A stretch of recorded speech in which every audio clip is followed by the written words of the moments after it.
레오나르도 디카프리오라는 이름이 가진 파워가 있다.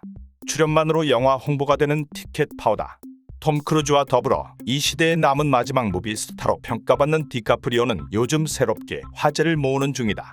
여친과의 결별설이 나돌고 있는 것인데 동시에 그의 여성 편력이 조명되며 사람들에게 더럽다고 욕을 처먹고 있다고 한다.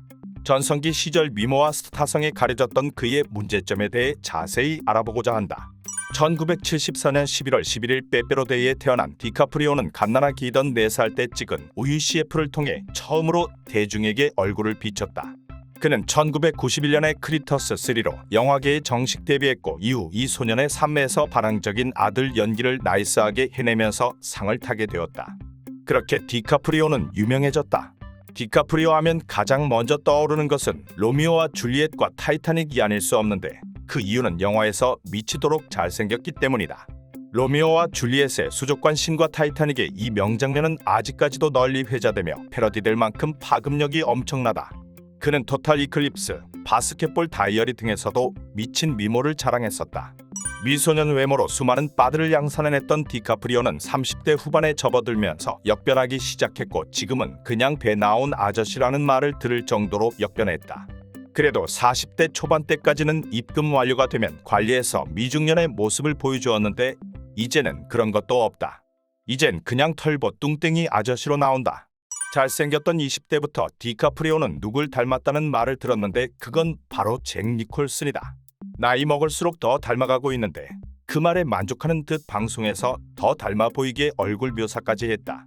잭 니콜슨을 연기 롤모델로 삼고 있기 때문이 아니냐는 추측이 있다.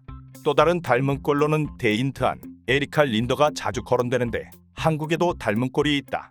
바로 세븐틴의 버논과 JYP 박진영이다. 디카프리오는 74년생으로 한국 나이로 해도 내일 모레면 쉰이다. 그런데 20대 초중반 여자들만 만난다. 몇 년 전까지는 능력이 있다, 그럴 자격이 있다, 쩌네 등의 반응이 주를 이루었지만 사귀던 여자가 25살이 되면 칼같이 헤어지는 모습을 보고 슬슬 사람들이 거부감을 느끼기 시작했다고 한다. 무조건 백인, 금발머리의 25세 이하의 여성만을 사귀는 취향이 참 소나무스럽다. 그런데 현 여친 카밀라 모르네는 흑발인데도 디카프리오와 사귀고 있어 사람들이 깜짝 놀랐다. 카밀라는 97년생으로 디카프리오와 무려 23살 차이가 난다. 심지어 카밀라는 디카프리오 친구의 딸이다. 친구 딸이랑 사귀는 것이다. 카밀라는 곧 25세가 되는데 그로 인해 두 사람이 곧 헤어지지 않을까 하는 결별설이 진지하게 나돌고 있다고 한다. 과거 여친 중 한 명은 26살 생일 직전에 헤어졌다고 하는데 이 정도면 뜬구름 잡는 소문은 아닌 것 같다. 우리가 지구에 산다는 사실을 당연하게 여기지 맙시다. 저 또한 오늘 밤을 당연하게 여기지 않겠습니다. 오스카와의 지독한 악연을 자랑했던 디카프리오는 마침내 레버넌트로 오스카상을 수상했다. 그 자리에서 지극히 환경운동가스러운 발언을 했다. 영화인들의 자리에서 저런 말을 할 정도면 지구를 존나 진심으로 사랑하는 것 같다. SNS 프로필의 배우이자 환경운동가라고 표기하기도 했다. 디카프리오는 야생동물 보호, 지구온난화, 원주민 권리, 재생 가능 에너지 지원을 지원하는 다양한 캠페인, 기부 활동을 이어왔다. 게다가 워터플래닛, 글로벌 워닝, 11번째 시간, 비포 더 플러드 등 환경 관련 다큐멘터리를 직접 기획 제작하며 기후변화의 심각성을 알리는 데 앞장섰다. 영화 돌루검 역시 환경 파괴 심각성에 무감각한 대중의 인식을 꼬집는 영화였다. 그런데 환경 빠돌이인 그에게는 전용 요트가 있다. 환경운동 캠페인 참여했고 거액의 기부도 했으니 부담 없이 전용 요트를 즐겨야겠다는 심보일까. 요트는 비행기와 헬리콥터 못지않게 탄소 배출량이 높으며 해양오염에 큰 피해를 끼치는 주범 중 하나다. 그가 소유한 초대형 크루즈 선박은 디젤 승용차 1000대 분량의 연료를 소모하고 차량 3,500만 대 수준의 이산화탄소를 배출한다. 이 정도면 환경운동가가 아니라 환경 파괴자다. 그가 어렸을 적 살았던 동네에는 한국인 친구들이 많았다고 한다.